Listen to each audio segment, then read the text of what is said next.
One of the unique narratives that I really enjoy with Chain of Command, World War II, in the rule set that I haven't seen other systems capture this, is that it's a snapshot, a small little piece of a bigger battle on there. And while the Chain of Command, you're in charge of your units, you're in charge of that little piece of the battle, a lot of crazy stuff is going on all around you. And we see this in the various support choices.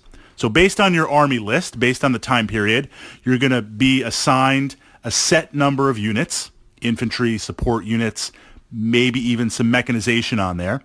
And then depending on the scenario or what you agree with your opponent, you're going to get some points to spend.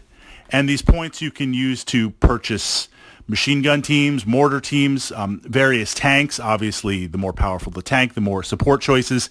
You're going to purchase some sort of model asset to utilize on the table. But there's another, and that's what we're going to explore in this podcast, in this vlog, there's another element of support choices, you essentially taking units that exist off the table.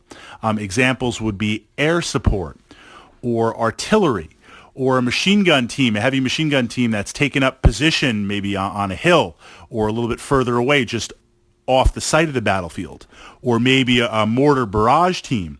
This represents calling in various aspects, or this represents utilizing off-table assets. The only other place I've really seen this, and it does it well but not as dynamic, is artillery, off-table artillery on Battletech.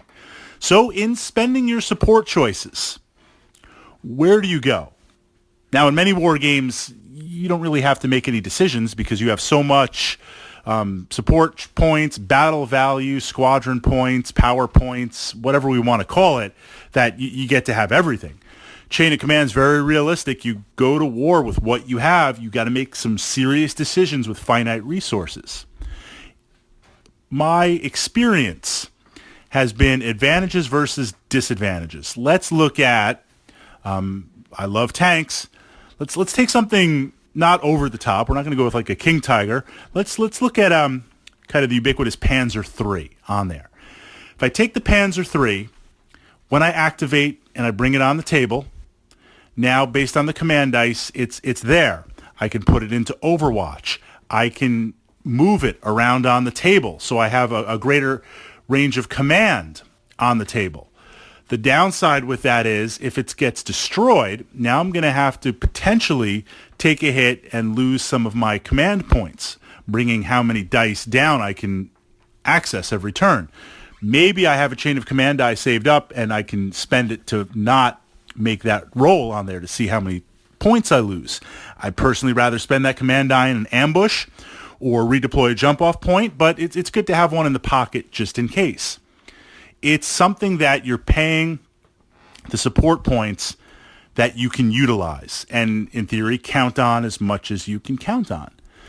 The off-table support's a little more finicky in that with the machine gun teams, you define an area on the table. So it's set up, and it's usually a corridor.